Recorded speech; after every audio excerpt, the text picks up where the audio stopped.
Okay, we'll go ahead and get started.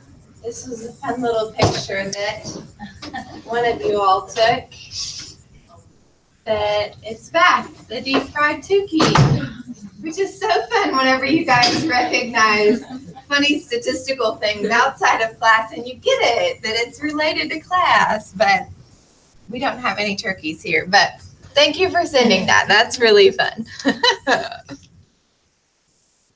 Okay, so today what we are going to do is I have taken the repeated measures lecture and I have just kind of honed in on the most important components. So I hope that you watched that video. I know that it was pretty lengthy, but you know, you don't have to sit through it for 3 straight hours. You had, you know, the ability to watch it in little chunks, which maybe, was that okay for y'all? Did y'all like that? Okay, I got a lot of head nods. Okay, good.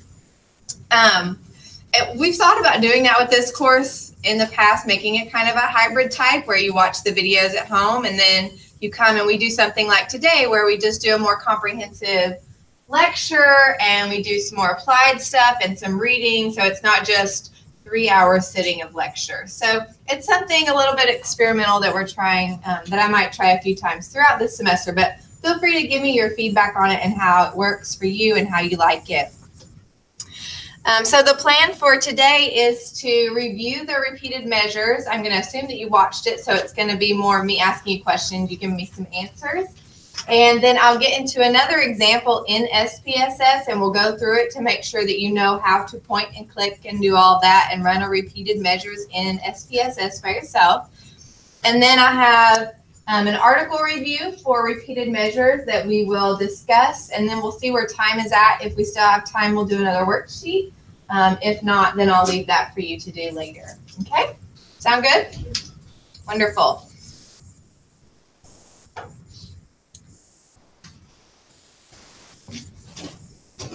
Okay, so for the repeated measures design, we went through a lot of different pieces. Everything that you did for the one-way ANOVA at the very beginning, we spent 4 or 5 weeks on it.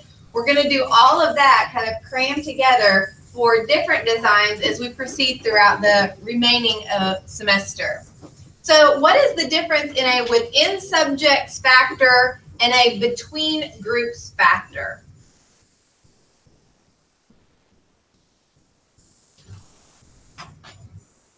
When we're naming different designs, we can use a within or we can use a between groups design. What is the difference in that terminology? Within subjects receives various factor treatment. Good. So the subject receives all levels of this factor. Good. And what about a between groups factor? Good. Subjects receive only one level. So when we did a one-way ANOVA at the beginning of the semester, was it a within factor or a between factor? So just the plain old, and usually whenever you see just ANOVA, it's a between groups. But when we have repeated measures, that's when we have a within subjects.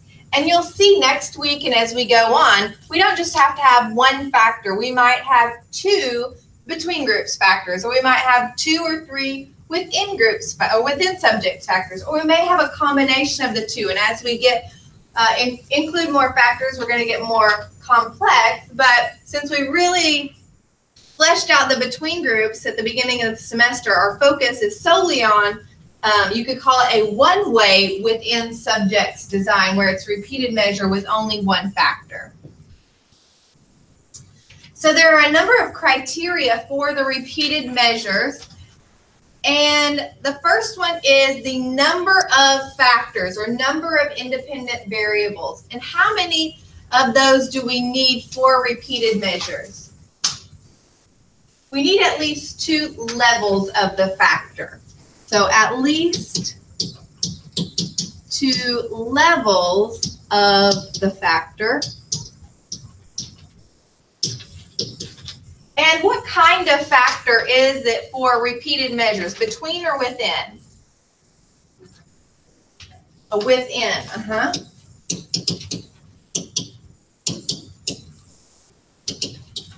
And what about the dependent variable? How many dependent variables should we have? That depends on what you have for your factor. Just one. We really should have just one. So if we have more than one dependent variable, then that's going to be a multivariate analysis,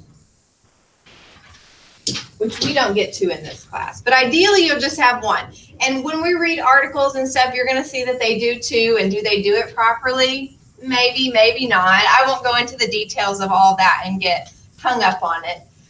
But in this class, we're just going to have one dependent variable. And what kind of dependent variable is it? Continuous or categorical? Continuous. Good. So what are the null and alternative hypotheses for repeated measures? The same exact thing as they are in ANOVA. So the null hypothesis, we could even write it the same. mu1 equal mu2 up to mu p. And in words, what does that say?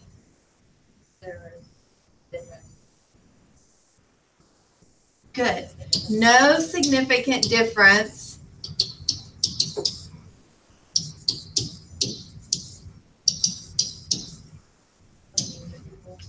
in the mean values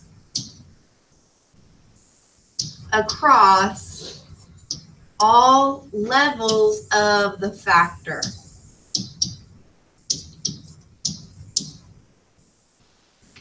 And then what is the alternative hypothesis?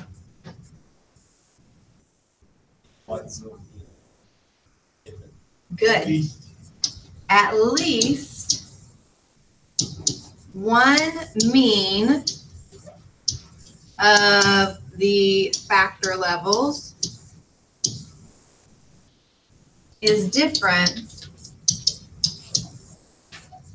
from all others. Good, very good. So here we have the model equation, just kind of as a review. Some of it is the same as it was in the one-way between groups ANOVA. So in the one-way between groups ANOVA, we had a y. Did we have a mu? Yes. Did we have an alpha? And what else did we have in the between groups? We had an epsilon. So this new component is specific for the repeated measures. And what is the pi? The subject, first. The subject. And notice that it has an indice of an I. So this is the individual effect. Is that individual effect important to us in our study? Yes. Kind of is and kind of isn't. We'll talk about it whenever we partition our sums of squares. So on the left-hand side, we had sums of squares, treatment, and this was for the completely randomized, so one way between groups. We had the total sums of squares partitioned to the sums of squares between the different groups that we had. And then the within group sums of squares served as the error component, right? So now for the repeated measures ANOVA, we take the sums of squares total, and we do initially partition it between and within, but instead of between and within groups, it's between and within subjects, okay? So then, whatever variability we notice within subjects is then partitioned to the treatment effect and the leftover error. So notice here, the pi, or the individual effect, that we noticed in the model, is that important to us in terms of testing the treatment alpha? It's not directly important. Now, is it part of the calculation? Yes. What did I call this over here? Did I call it anything specific in that video? Noise, yes. So imagine that, you're at the football game and your friend next to you is trying to talk to you, and if there's a lot of noise going on, you can't articulate what that person is saying, right? So if I have a lot of noise going on from between my subjects, I can't really articulate the effect that the treatment is having. So while it's not directly related to, is it significant or not? It's not directly related to it, but when I get rid of the noise, then I can better evaluate that treatment effect, okay?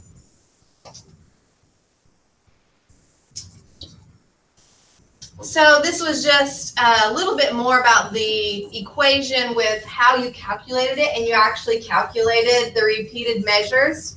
Very small, maybe the only time that you will do that full thing by hand in your whole life, but you can say that you have done a repeated measures start to finish by hand.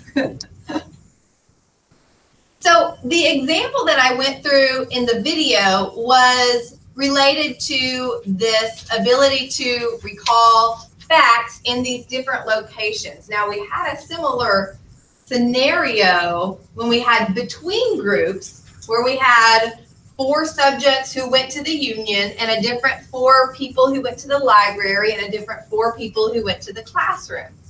In this design, instead of having 4 plus 4 plus 4 equals 12 different people, I just have 4 people. And I observe all of them in the classroom, all of them in the union, and then all of them in the library. So repeated measures will reduce the sample size that we need a lot of times, but we still need to make sure that we have enough data in order to do our analyses. So there were different sums of squares when we are looking at data for repeated measures. And when we talked about total sums of squares, do you remember what part of this did total sums of squares have to do with?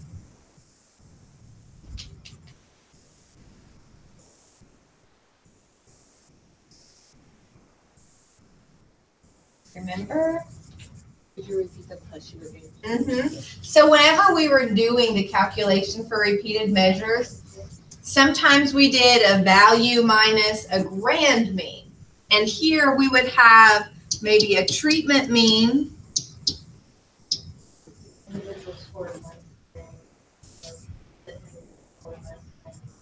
Good. So there are different ways to look at this data. If I'm looking at the classroom data, then I could have a classroom mean, I could have a union mean, and I could have a library mean, right?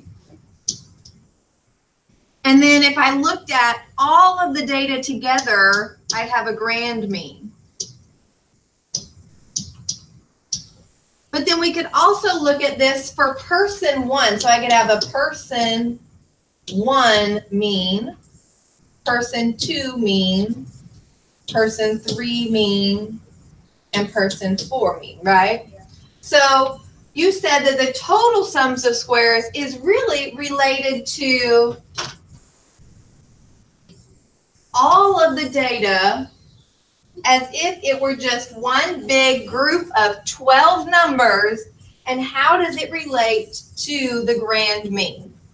As if we didn't have different people in different groups. It's like you just have 12 observations and you want to know what's the total sums of squares. Okay, then what is the within subjects sums of squares? Yeah, so we're looking within person 1. How does their individual value compare to their mean at all of the different treatments? Good. And then we have between subjects sums of squares. And what does that look at?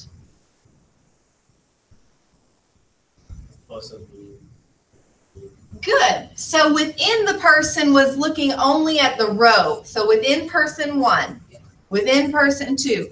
Between subjects is kind of comparing person 1 to person 2 to person 3 to person 4, right?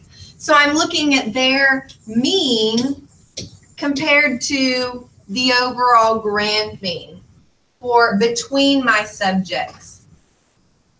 And then the last one is the treatment sums of squares. And what is that?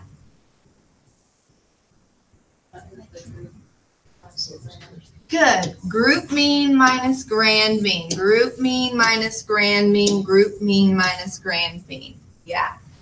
Very good. So which one of those would we say is the noise? So remember, when I talk about noise, I'm talking about this part right here, the pi component. Between my subjects, I don't really care that there is between subjects variability, but I'm trying to get that noise out so I can look at what's the most important. Good. So my noise is my between subjects sums of squares. Which part is the error component whenever we calculate the F? Within subjects. Very good. Within subjects. And then which is the primary measure or focus of the analysis? Treatment sums of squares. And remember, whenever you did just the basic one-way ANOVA between sums of squares, this one here was group mean minus grand mean. That's how we calculated between groups. So now our focus is, we call it the treatment effect, but it's still group mean minus grand mean. When I say group, though, it's not necessarily different groups. It's the different levels of the factor. Good. That was really good, y'all. So here's just kind of my summary of each of those in case you didn't get them from watching the video. We had the total sums of squares, which is taking every value minus the grand mean, and it's a measure of the total variability of the data. So you did that. And then we need to partition it out into its different components. So the within person variance, which is what we called the noise. No, it's not. The within person is called the error. So that's just within person 1, how much variability is there? Within person 2, how much variability is there? So on and so forth. Between subjects, so this is the primary component of all of the ANOVA. I'm getting ahead of myself. I saw between. That's the noise. Thank you. I didn't look at my lines. Because we want to get rid of the variability that we see from person 1 and person 2. And that's the benefit of the repeated measures. I said often in the video, the person is its own control. So whatever level of intelligence, whatever amount of sleep that person normally gets, whatever kind of caffeine they normally have when they're going into things like this, those outside factors hopefully remain consistent for each person, and it becomes their control. So we're controlling between subjects and getting rid of the noise. And then the last one. Here we have the between groups. And I may have had a bad, it is the sums of squares treatment. It's not necessarily within person. But this is the treatment.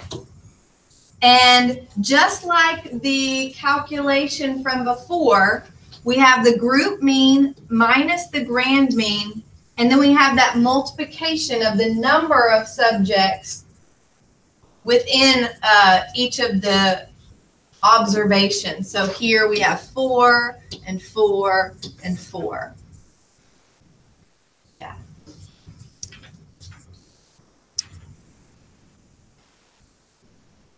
So when we take all of the values that were calculated, it's true that we partitioned the total into between subjects and then within subjects and then the treatment. But when we go to evaluate it, we're only interested in 2 of those components. So we have our within subjects table, and that between subjects noise is not part of my calculation of F. I took it out. So we have the treatment and we have the error and total within only. But once we get that set up in terms of the sums of squares and degrees of freedom, the mean square and the F come out just like they did before, where a mean square, whether it be for the treatment or for the error, is a sum of square over degrees of freedom for the treatment and for the error. And then the F statistic is that ratio of the mean square of the treatment and the mean square of the error. So if you're working this out by hand, then you use your critical value and your F statistic and you compare them. But most likely we're going to be using SPSS, and we have a p-value, and we use that p-value for our evaluation.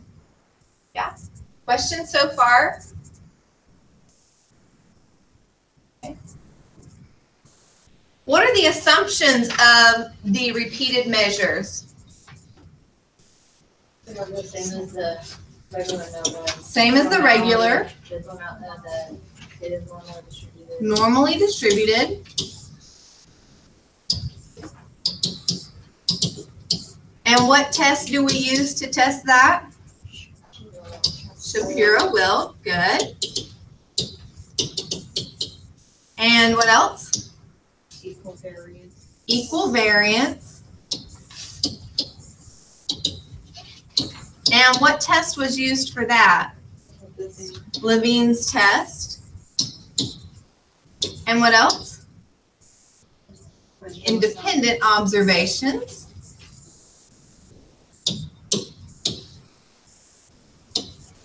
So now we actually know that there's going to be some dependence within a person, because that person is the same person and it's going to influence that person's observation. But there should be independence from person 1 to person 2. So person 1 is not influencing person 2 or the others. And then what was the new one specifically for repeated measures? Sphericity, yeah. Sphericity. And do you remember what test was used to test sphericity? Mockley's test. Very good. And so we will do the Shapiro-Wilk test for repeated measures, and SPSS will automatically do Mockley's test of sphericity. But by doing Mockley's test, we then don't also have to calculate Levine's test. So we don't get that output also. So you'll just look at those 2 primarily. We know that equal variances is also an assumption, but by testing Mockley's, it kind of trumps that one as well because they're so closely related. So what was sphericity? Can somebody describe sphericity for me?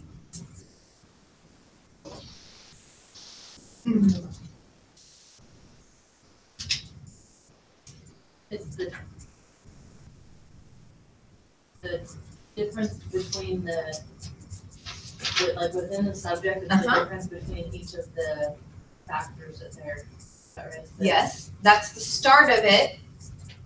So instead of looking at the original observations at each of the factor levels, we look at the difference in the observations. So 14 minus 10 and 14 minus 12 and 10 minus 12. And then we do that for all of them. So over here we have the differences And sphericity says what about the differences? They have to be the same, right? They have the same variances, yes.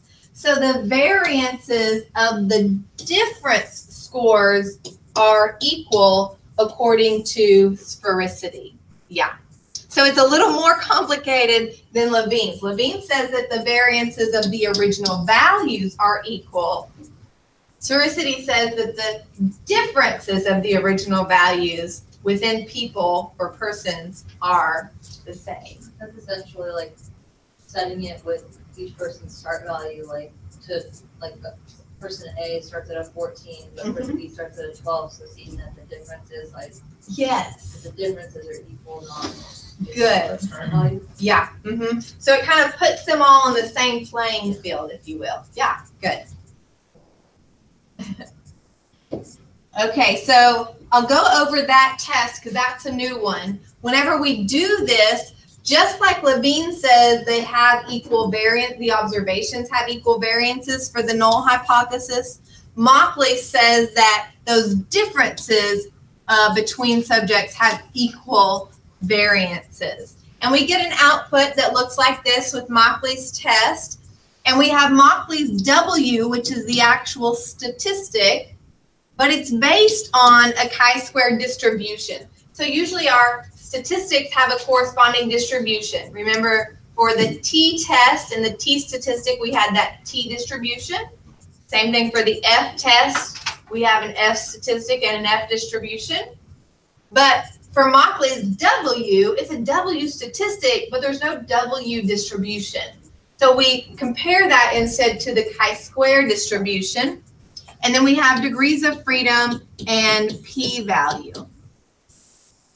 Like the other assumptions, we want the p-value to be greater than 0.05 in order to meet the assumption. But that's the same, and that's a consistent generalization to all of the assumption tests.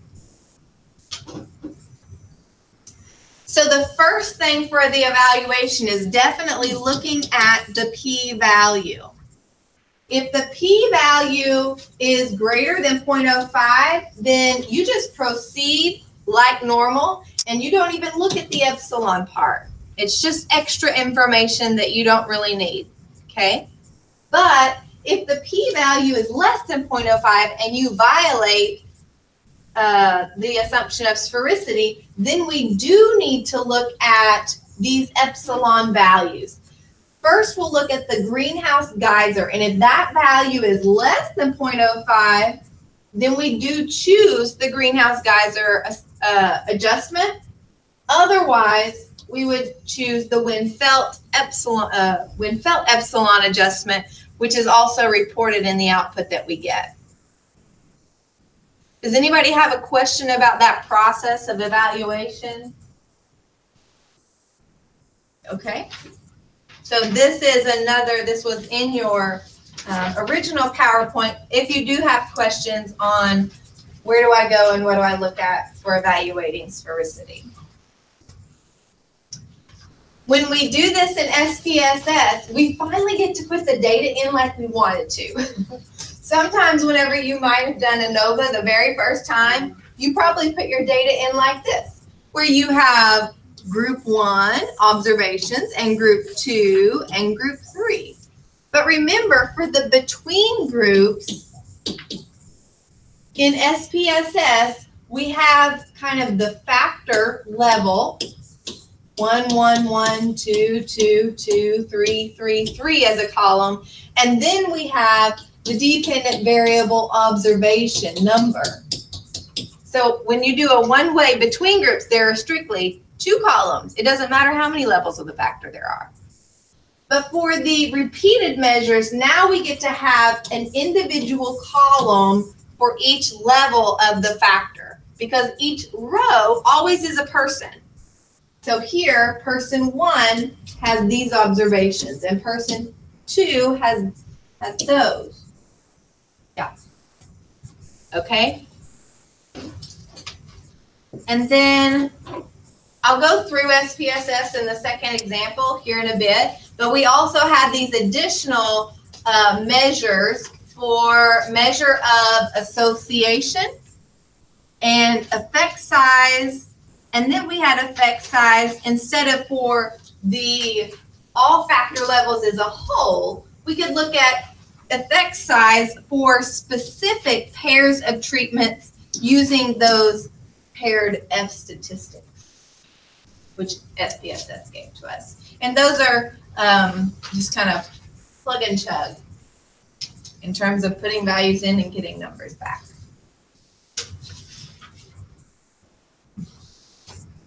Okay, so that was a rundown, an overview, but you guys did really well in communicating and giving me feedback. So you good?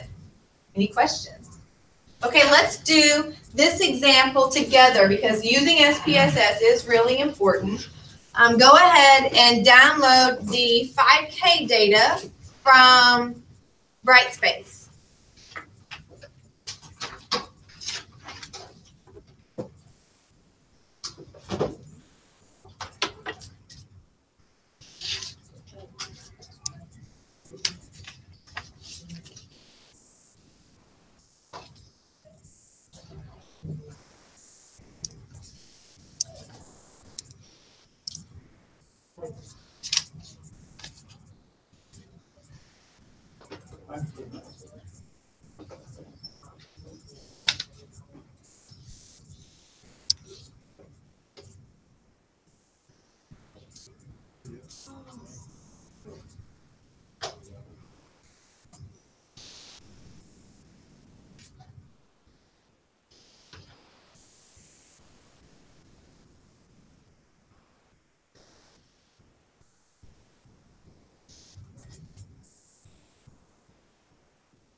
Okay, when you have your SPSS data up, raise your hand.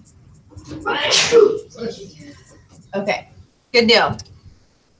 So here we have 8 participants, and they participated in a program to help them run a 5K. And so they completed 5K with a pace on day 1 and on week 3 and then on week 10. So that's the data that we have.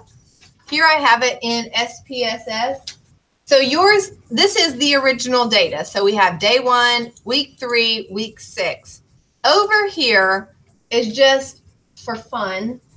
I will, at the very end, will analyze it as if it were just a one-way ANOVA and it were really 24 different people, and we'll compare the results to see how repeated measures is treating the data differently.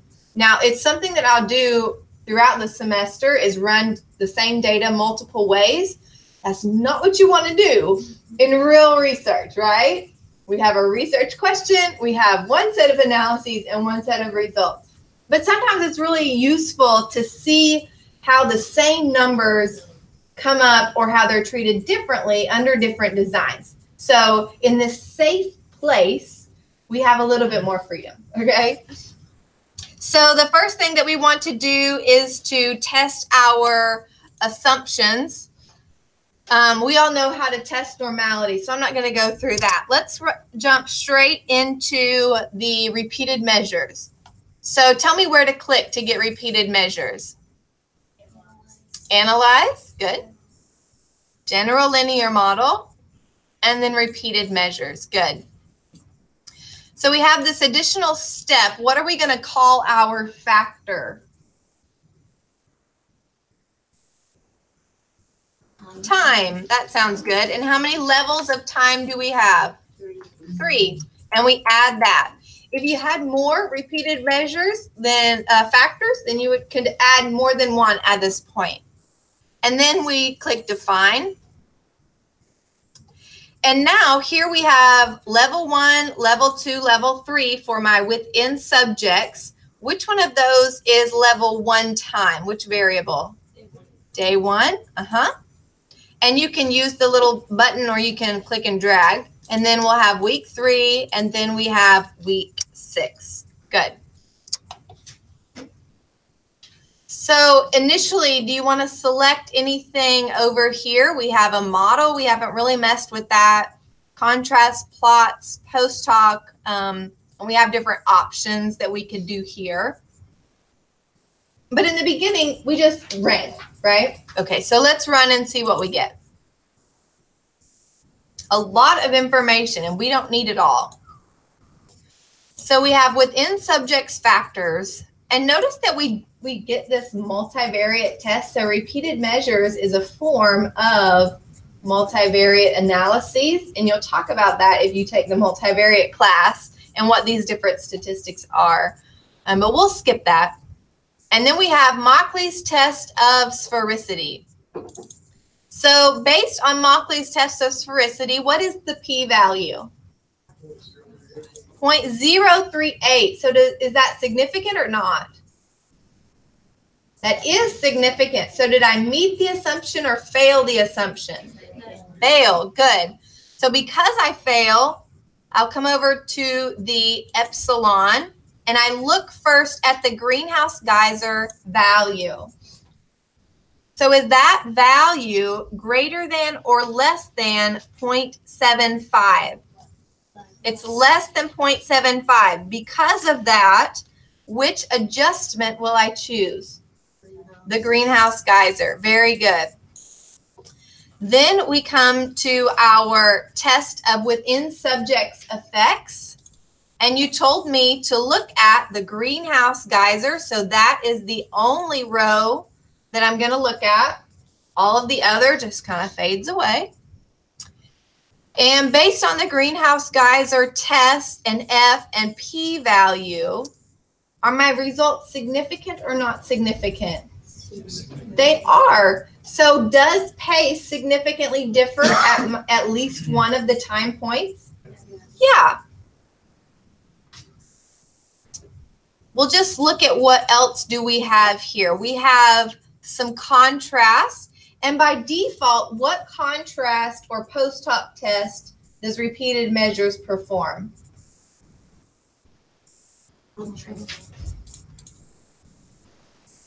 We see linear and quadratic. What did we call those tests? Trend analysis. Because it just kind of assumes that if you're repeating measures, then you are looking at some equal interval time periods or quantitative measures. Is that appropriate for our data? Sure, yeah. So we could look at the trend. It doesn't give us deviations from trends, but we can just look at the linear and the quadratic. So based on those, would you choose to interpret a linear or a quadratic trend? Some say linear, some say quadratic. They're both significant, aren't they? Let's see, I didn't get a plot. Let's see if we can get a plot so we can interpret this a little better. I'm going to go back into my repeated measures. And for the plot, I'm going to put time on the horizontal axis and add it. That's the only variable that I have to work with. And then click continue and OK. So I'm going to get all the same stuff, but I'm also going to get, hopefully, a plot. Maybe.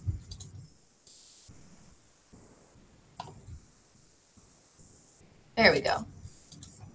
So at the very bottom, okay. So those of you who think that you would support the linear trend, and I'm not saying that there is a right or wrong one, they're both significant. So the linear trend, what about this plot indicates a linear trend to you? How would you interpret that? More time went by, the pace is decreased. Yes. So as time increases, the pace decreases, and because it's linear, what does that imply about the change in pace as you change time?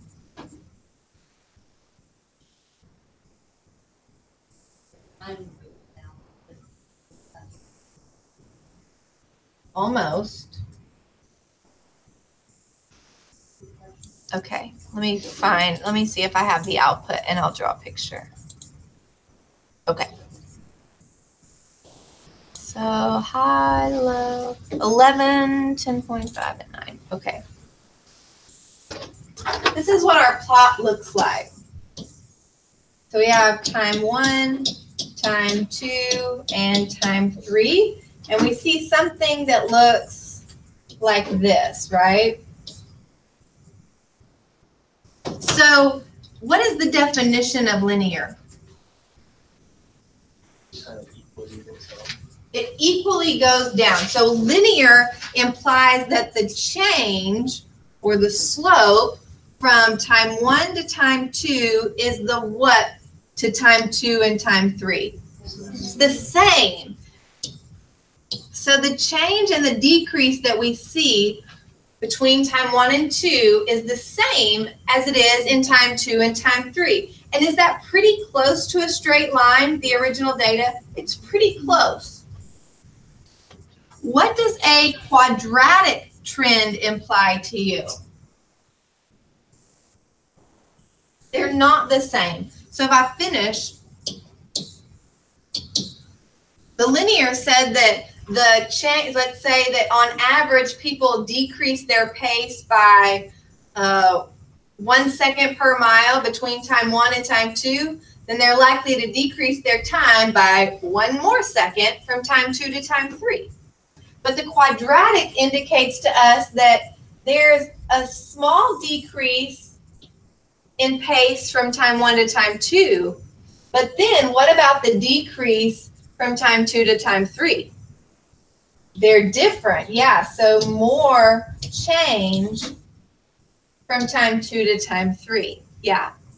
But because there wasn't, it's pretty close to a straight line, but there is just enough curvature to say that, well, it also would fit a quadratic. It's just up to you to then interpret which one you feel is most appropriate based on your data, okay? And then you also get at the very bottom the between subjects effects. And is anything down here important to you? No. And they even test it for us. And so we can look at, is there a difference in people's performance? And yeah, there is, but we don't care.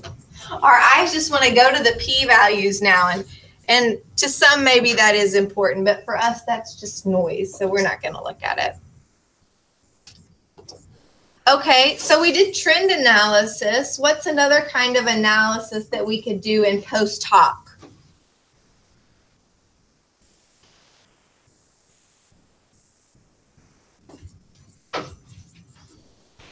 If I go back into my general linear model, I do see an option for post hoc. I don't really see anything that I can play around with, right?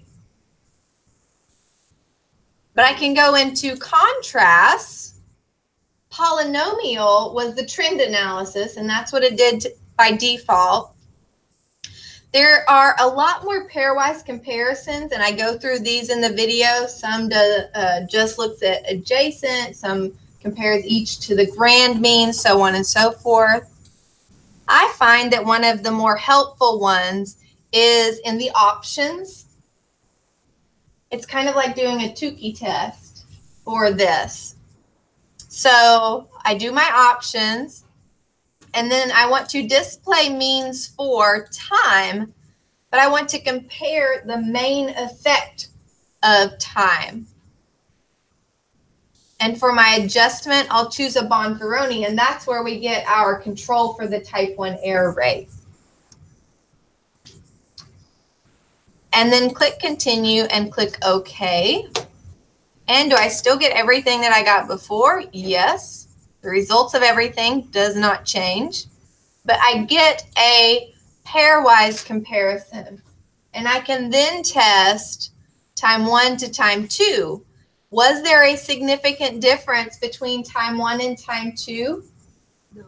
Not those. What about between time 1 and time 3? Yes. And what about time 2 and time 3? Yeah. So, and that kind of also plays into your help maybe for interpreting the linear and the quadratic trend. There wasn't a significant difference in time 1 to time 2, but there is a significant decrease in the pace from time 2 to time 3. Good. Okay. That is running it in SPSS. So then I walk through, there are slides here if you weren't really sure about the process of how I did all of that. Association and effect size. This is what I wanted to get to. So again, this is not something that you would do in practice, but it really, I think, for me, when I was learning this, looking at this helped me to understand the different designs and mathematically how they were treating the data. So this is what we just did with our repeated measures, and it output for us within subjects and between subjects. But if this weren't a repeated measures design, if these were, just different people that we got at week 1 and a different set at week 3 and a different set at week 6, and I just did a plain one-way ANOVA of the data. What do you know? I have all of my annotations up here so you can kind of see where I was going with this, but the main focus of our test in repeated measures, that sums of squares treatment, is this portion right here without an adjustment, okay?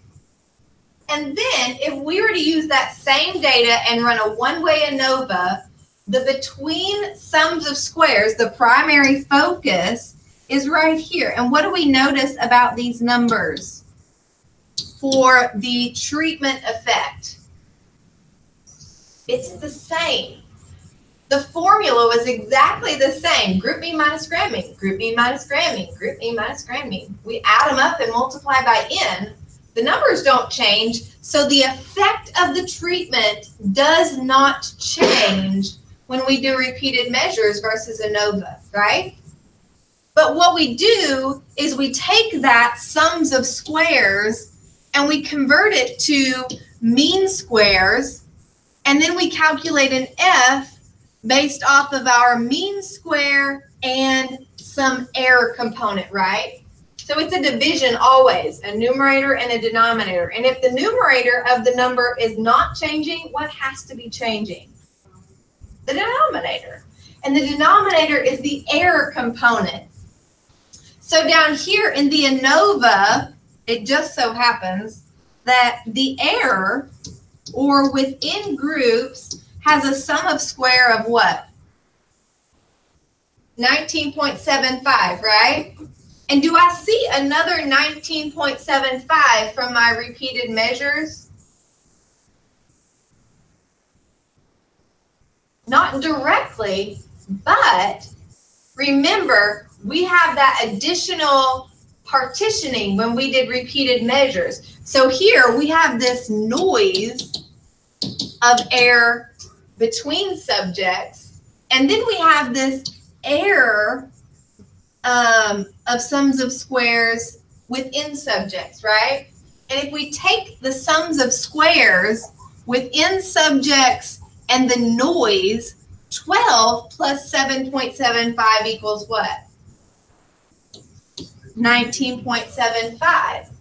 So when we do the repeated measures, instead of dividing by this mean square of 0.94, I'm dividing by a, is this bigger or smaller than 0.94? Smaller. And when I divide by a smaller number, what happens to the result? It gets bigger. And if we think about the F distribution, we want it bigger because we want to meet that threshold. So the more noise that I can pull out of my data, the more likely I am to find significant differences from my treatment, because The treatment effect is not changing. No matter what kind of design we do, if it's ANOVA, group mean minus grand mean is the same value. And that sums of squares for the treatment should always be the same. When we talk about different designs, we're changing the error component and how we treat the error. Can we take out any noise that will better allow us to focus on the treatment and the error that is influenced by the treatment? Does that make sense? You see the difference between them? Yeah. So it's kind of one of those things, the more you do it, the more that it'll make sense. But if we think about pulling as much of the error and the noise out of the data that we possibly can mathematically, there are ways that we control error. You know, we make people do things at the same time of the day, or we put people in the same room, or we can control environmental factors. But there are some things we can't control. But if we can pull it out mathematically and try to control it that way, then we'll influence the results of the F and hence the p-value on whether we find those differences or not. Okay? Good. Any other questions about repeated measures? Was it a good review? Okay. Okay, so now let's do an article review of repeated measures. And like last time, I'm not saying these are the best articles that use repeated measures analyses, but they at least allow us to read about them a little bit. Okay, so how about groups 2 or 3, and I'll just give each group one article that you can do together.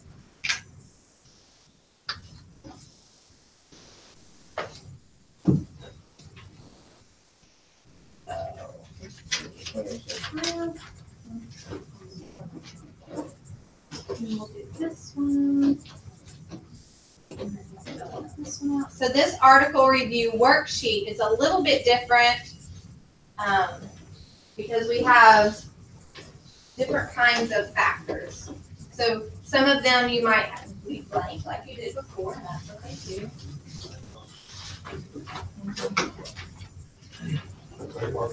Oh yes, you can mark on it. Oh, yes. And then if they do analyses other than repeated measures, obviously you don't have to look at and evaluate that part of it. I do. I'd like for you to share it back.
Like they want me to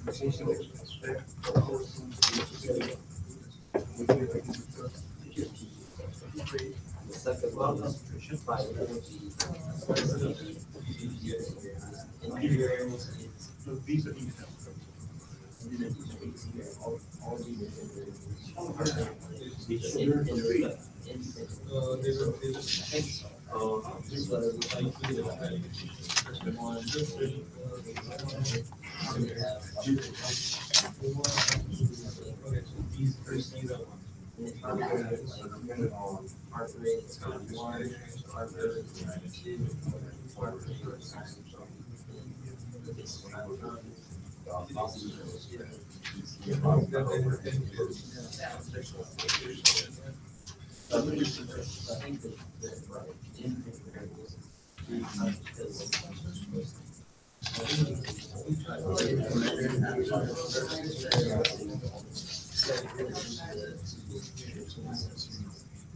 so you said the first.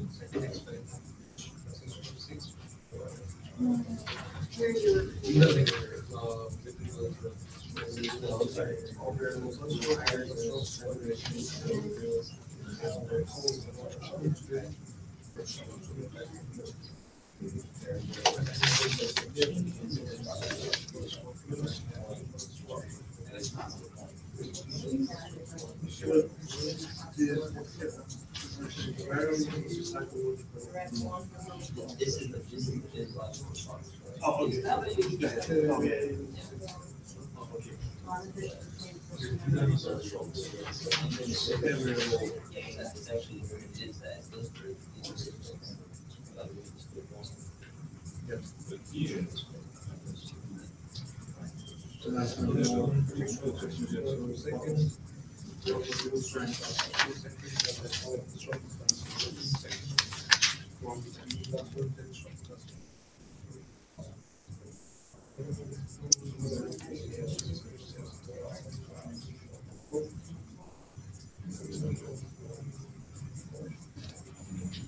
So it's either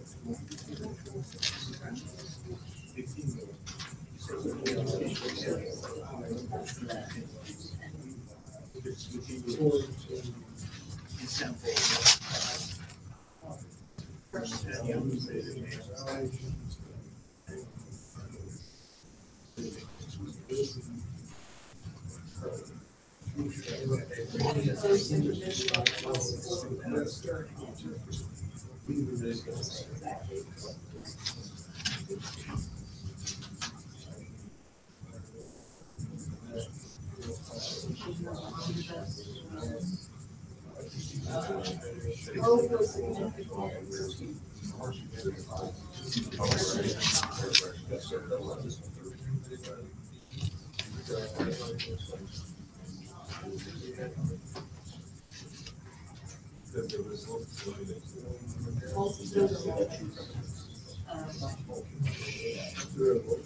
every single thing.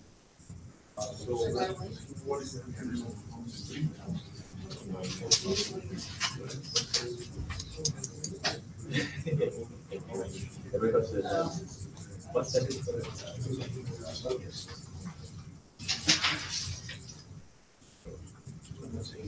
results?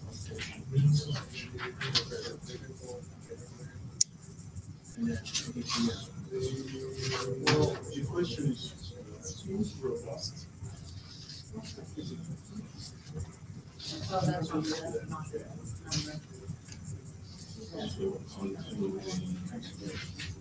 Already posted, yeah, they're posted.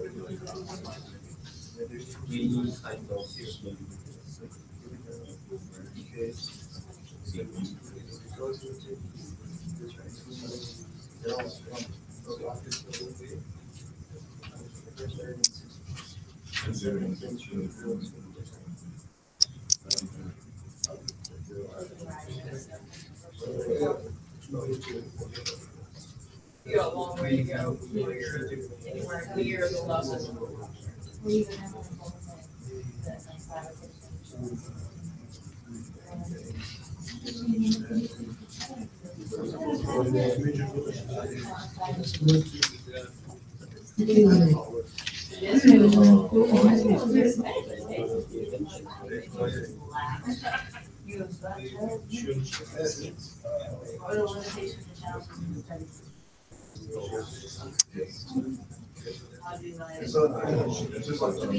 It's very descriptive what they do.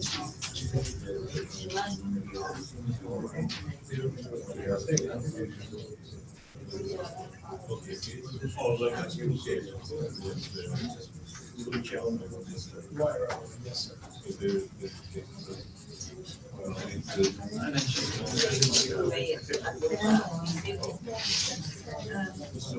Two independent variable or two independent variable?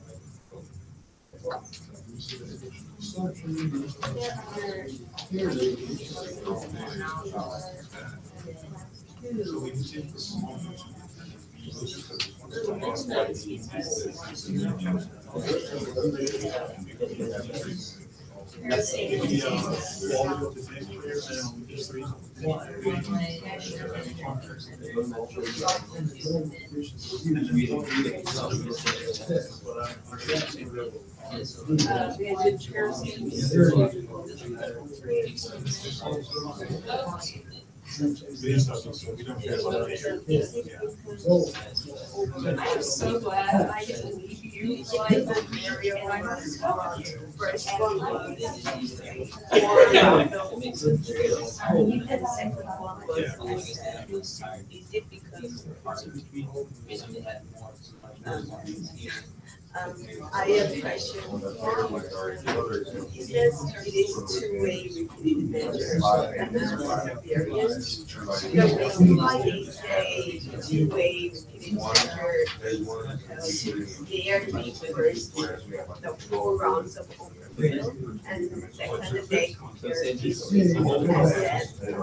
that's why they call two-way measure. They're considering us in another drill. They looked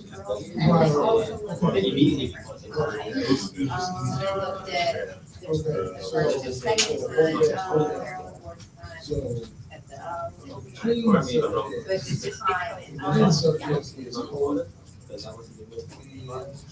So every subject got all 5 drills, and every subject was measured all 3 times. That's it. 6 times, right? It's so whenever you play tennis, that like you have 6 points, and they looked at heart rate and these measures between the first and second season. So these are, yeah, not super clear though. I had to read the text.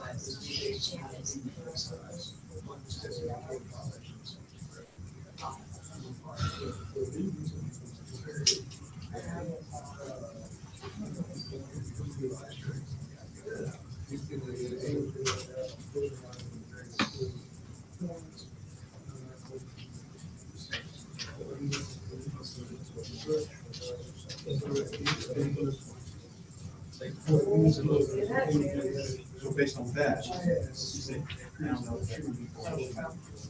is essentially.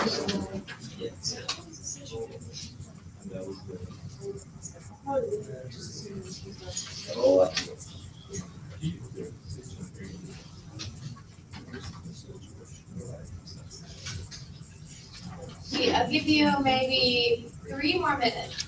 So 5:45, we'll talk about them.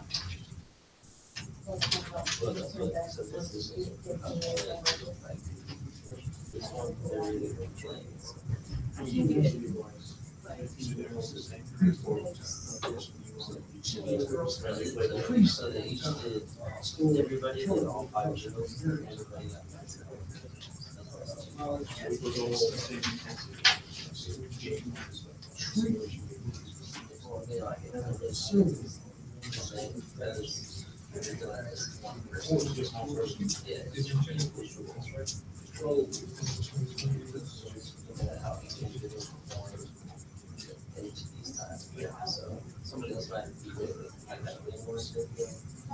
Nice, so let's do about 9. Okay, 26 is decent. I don't know where to look at it for.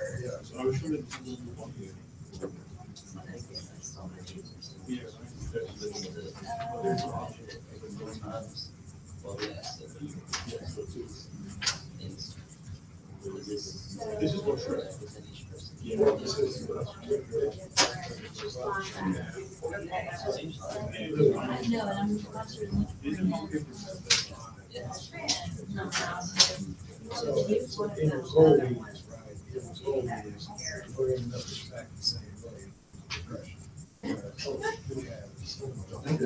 I do that. So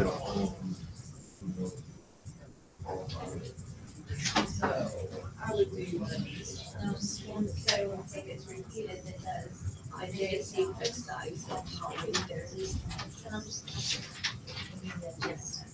This is a lot of numbers.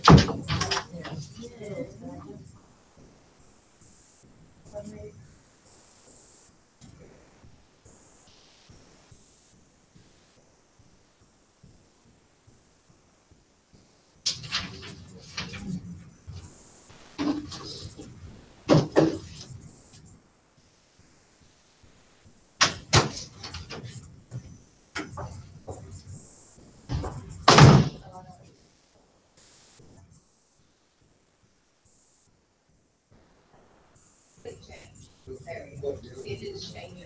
Ow.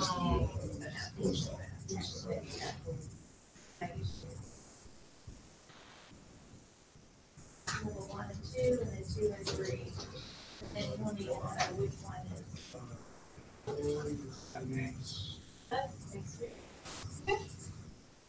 Okay, so we can talk about these.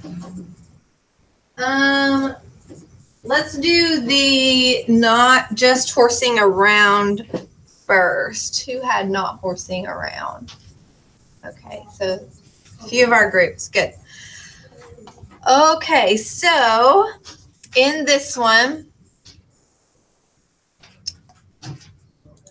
what is the research question? Research question: how intervention is utilizing the equine assisted learning effect (EAL) impacting levels of hope and depression in the participants? Good. So right before the methods, we see that they talk about the study. It's not necessarily phrased as a question. Sometimes it says the purpose, sometimes it says the aim. But here we see that the purpose is to investigate this intervention of equine assisted learning on hope and depression. Good. So what was the, was there a within subjects independent variable?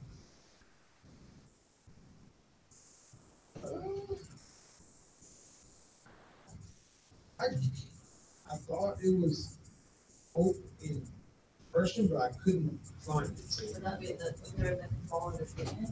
So it says that for the control and the treatment, they were randomly assigned to either the treatment or the control. So that tells me that factor is between groups, yes. So they were either in the treatment or they were in the control. Yes. So what measure did all of the participants have at all levels? The time. Yeah, so they had time 1, time 2, time 3, time 4, time 5, and time 6.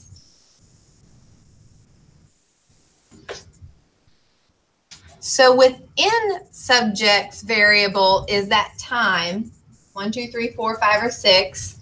And the between subjects was either experimental or control group. Yeah. And then what were hope and depression? Those were something. We see hope and we see depression. Dependent variables, yes. So those were the measures that they were gathering for the people at time 1, 2, 3, 4, 5, and 6 for the control group and for the treatment group.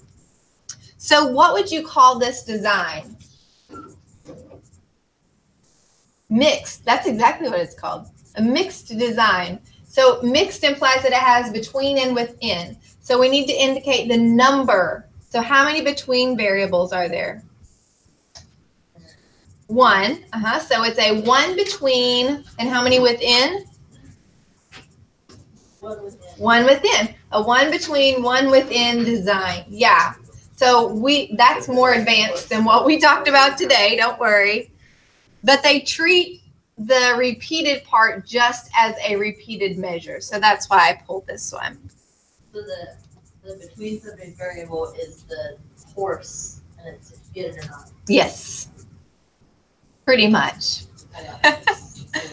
Yes. Okay, so they first used what kind of analysis?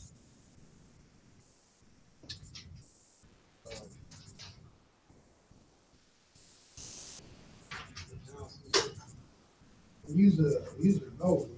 They did use an ANOVA, but before that they used a pre-post, and I don't understand why. Right. So they started out pre-post looking at the first and the last. Was there a difference? But then later they did the repeated measures and looked at including all 6 times. So there really wasn't a use, I don't think, for, because that's something you could get from repeated measures. Remember, all these additional tests, you're influencing your type 1 error rate. But we see that, yes, they did a t-test, and then they also did this analysis of variance. Did they talk about assumptions? Yeah, they did. So they talk about sphericity, and they talk about Mockley's test. Did they have violations? Yeah, and what adjustments did they use? Yeah, so that's another reason I pulled this one, even though the procedure of analysis isn't quite clear. They did state what their assumptions were, how they did the modifications. We see reported F statistics. So based on hope, did hope change across the levels of time? Yeah, it did. It says they were significantly impacted. P-value is 0.06, which indicates to me that they must have been using a looser p-value. Did not indicate that they were significantly impacted. So was hope changing? No, hope was not changing. What is this right here, this n squared? Effect size. Yeah, so that's eta squared actually. So we see finally an article that's really reporting the effect size also. And then what about depression? Was depression significantly impacted? No, they say not. Did anybody keep reading? So they make an interesting observation. If you look at the paragraph to the right, they talked about how the assumption might, because there was that violation, the assumption might hinder the univariate analysis. So they took the multivariate approach to repeated measures, and you see that over here. But then they also did something in this last paragraph. What do they talk about down there?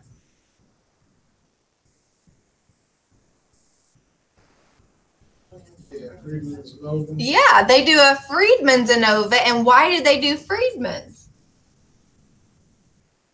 They're just trying to find significance. That's actually what I think too. So the procedure of repeated measures ANOVA wasn't significant. So they said, but maybe it's because of the assumption. So we're going to do multivariate. But multivariate didn't give us very much. So we're going to try non-parametric because we violated normality. Is that good procedure? No. No, that's not good. I mean, the study is really nice, you know, equine therapy and all that. But the procedure in and of itself, I'm not a big supporter of the procedure, but it's helping us to be able to read these and see these different components and recognize when they do something right and when you kind of miss the boat a little bit. Something we're going to talk about next week is whenever we have multiple factors, whether they're both within or they're both between or it's a mix like this, the first thing we should do is look for an interaction. So I want to point out this figure 2. Well, actually figure 1 and figure 2. So figure 1 is their hope levels, and it's across the 6 times on the axis, and the lines are for the different control groups, okay? So whenever you change from time 1 to time 2, does the same thing happen for the control group and the treatment group? They both go up. So does it look like, I mean, loosely saying these lines follow a similar trend? Yeah. Yeah. So that would imply to us that there was no interaction. Whatever happens in the control group happens in the treatment group across the different factor time. But look over here for depression. What happens in terms of depression across time for the treatment group? It's a pretty steady decrease, right? But what happens across time for the control group? It's up and down and up and down and up and down. That implies to me that there is an interaction happening with the equine therapy and time for depression, but not for hope. So the interpretation of those things is somewhat different. We can't make a general statement about the effect of time because the effect of time is different for the control group and the treatment group. So that's seen in a graph. That's a big, big, big thing that we'll talk about next week, though, in terms of interactions. Anything else about this not just horsing around article? No? Okay. Interesting, yes.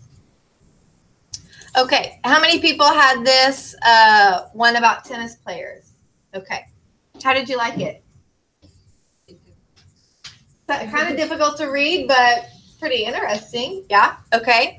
So for this one, what was the research question?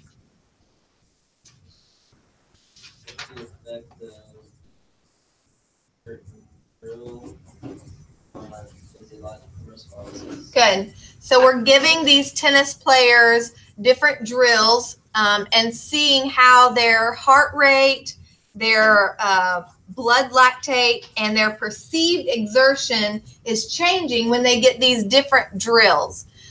So it talks about and explains the different kinds of drills that they go through. What are the independent variables? The drill that they did. So here is kind of a figure of the design. So they have drill 1, 2, 3, 4, and then this kind of simulation. And what was the other one? Time. So they had them do these drills for these different points of the game or the match. I'm not sure how you talk about that. But then between the first and second, they took those measures. And then between the third and fourth, they took those measures. And after the sixth, they took those measures. So every participant, every player got all of the drills, and they were measured at all 3 times. So those 2 factors are both what kind of variables? Within subjects, yes. So this design is a what? Two-way, we might call it a two-way within subjects, or a two-way repeated measure is what they call it here in their abstract. And do they specifically talk about the analysis? Sometimes in the method, there is a specific analysis portion. Yeah. Oh, yeah, this one. I really liked this paragraph. They ended the methods with this really short statistical analysis. So we have means of standard deviation. We looked at the distribution with Shapiro-Wilk. We used Mockley's to test sphericity. Here, the differences in these 3 dependent variables were compared using a 2-way repeated ANOVA. If it was significant, we did Tukey and the level of significance. Do what? They just put all the things in there. They put it all right there. Yeah. Yeah. So here, this is, to me, one of the main components. I can go here and know what type of analysis did they do? Did they test their assumptions? And did they do a post hoc test? And what their level of significance was. And it didn't take up a lot of room, right? That's kind of what I'm going for in your project when I know you wanted to write a whole page, but I just want to know, do you know the fundamentals? Okay, and so what about their results? They set it up really well. What do you think about their results section? It's a little bit muddled. They tried to condense the results a little bit too much too, I think. It's in these 2 paragraphs right here. And they pretty much indicate things with p-values. Do we see any F statistics? No. Not really. No measures of association. At least we know they tested with Shapiro, Wilk, and Mockley's, but did we get results of those? No. Not really. So some parts of this one, they're great. Other ways, kind of lacking. Yeah. Yes. And maybe like a mention of the journal to, and I think we talked about it before, like they just say we did a Mockley's test to examine the sphericity, and they don't say anything. Mm-hmm. Maybe that's, I mean, I can assume that kind of assumption. Right? Yes. So then in the result, if they don't tell me about any modification, I'm going to assume they did them and they met the assumption. Yeah. Mm-hmm. Exactly.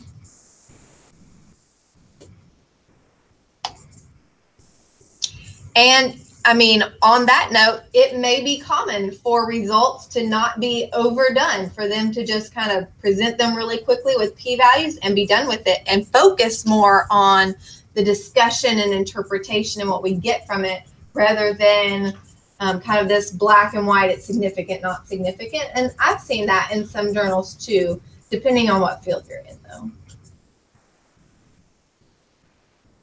Other questions? Okay, so what I want to do now is in your bright space in week 10, I don't have it up here. In week 10, there is an interest RM worksheet.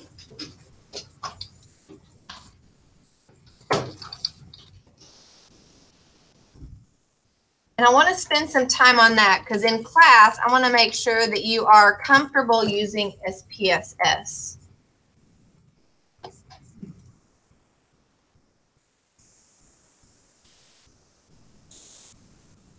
I'm going to go into your content. Here's week 10. So you have an interest worksheet, and then you have the data file, which is an SAV file.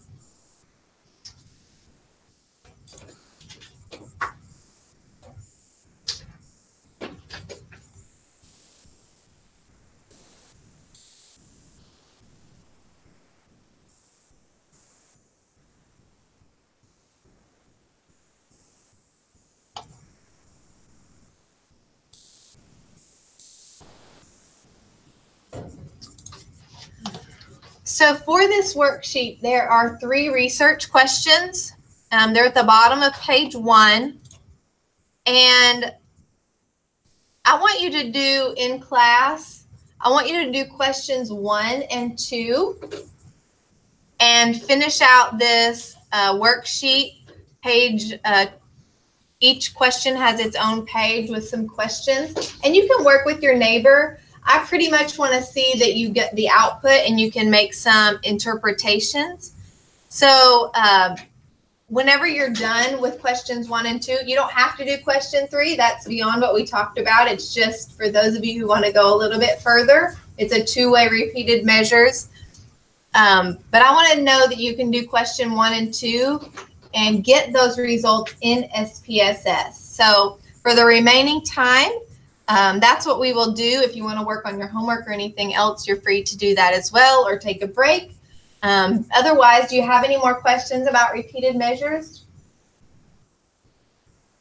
Don't forget, homework 4 is only on repeated measures, and it's due on Monday. So you should be able to complete that homework in its entirety at this point. Okay. Okie doke. Sounds good.